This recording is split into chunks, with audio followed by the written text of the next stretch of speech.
This is the sad story of Mr. Bump.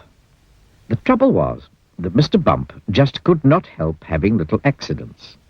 If there was something for Mr. Bump to bump into, he'd bump into it all right. For instance, if you were to see Mr. Bump walking down the street in your town, and if there happened to be something to bump into down that street, then you know what would happen, don't you? Bump! Mr. Bump was just the same at home. He lived in an extremely nice home. But even there, he couldn't help having those little accidents.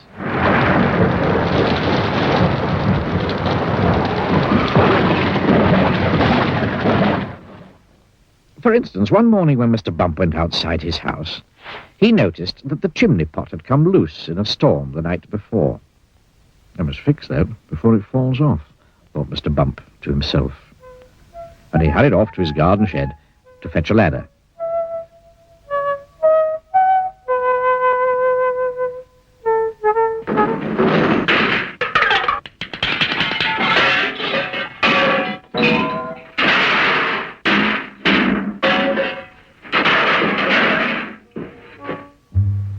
It was a very long ladder. Mr. Bump walked up the garden path with the ladder on his shoulder. He turned the corner of the garden path. Crash went the living room window. Oh dear, thought Mr. Bump. And he turned to see what had happened. Crash went the kitchen window behind him. Oh dear, thought Mr. Bump again. And he rested the ladder against the wall of the house so that he could climb up onto the roof to mend the chimney pot. Crash went the bedroom window. So you can see how Mr. Bump had his little accidents. Mr. Bump had had many jobs, but somehow they never seemed to last very long. As soon as anything got lost, or broken, or splintered, chipped, or snapped, or cracked, or torn, or burst, or wrenched, or crunched, or split, or slit, guess who got the blame? For instance, when Mr. Bump worked on a farm.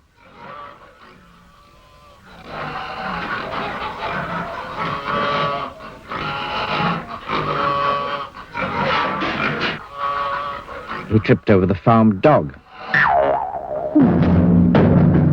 and spilt the milk, and the farm cat lapped it up. For instance, when Mr. Bump was a postman, he got his hand stuck in the pillar box. They had to fetch the fire brigade to come and set him free.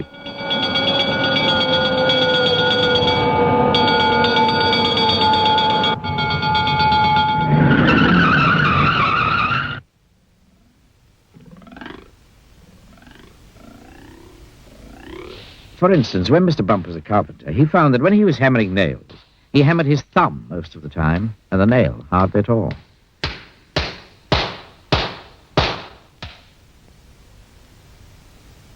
In order to recover from this series of rather unfortunate happenings, Mr. Bump decided to go away for a holiday. There, he could think about what sort of job he could do where he wouldn't be such a nuisance to everybody. So he set off to the station to catch a train to the seaside.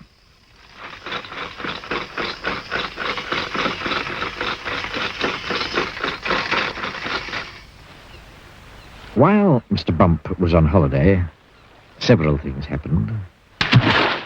For instance, he fell off a boat into the sea, and the lifeboat had to come and rescue him. For instance, one day when he was quietly walking along the beach, minding his own business, he got his foot stuck in a bucket. And as he couldn't get it off, he had to hop round with it on his foot for hours. And as he hopped along the beach, he hopped straight into a large hole that somebody had dug. And he had to stay there all night because he couldn't climb out on his own. However, despite all these little accidents, Mr. Bump enjoyed his holiday. And while he was there, he had a splendid idea about what sort of a job he should do. It was quite the best idea Mr. Bump had ever had. An absolutely splendid idea.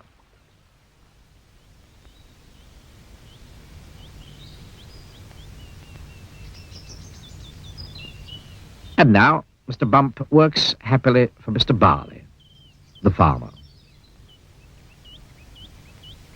Mr. Barley has rather a large apple orchard on his farm, and that's where Mr. Bump works. Mr. Bump's job is picking apples. But he doesn't use a ladder to climb up the tree to pick the apples, like other apple pickers. Oh, no. No, Mr. Bump has a much better way of picking apples than that. He just walks about. And before long, Mr. Bump, being Mr. Bump, walks into a tree. Down falls an apple, and Mr. Bump catches it. This makes the job of picking apples much easier. Mr. Bump is very pleased about his new job, and Mr. Barley is very pleased about his new apple picker.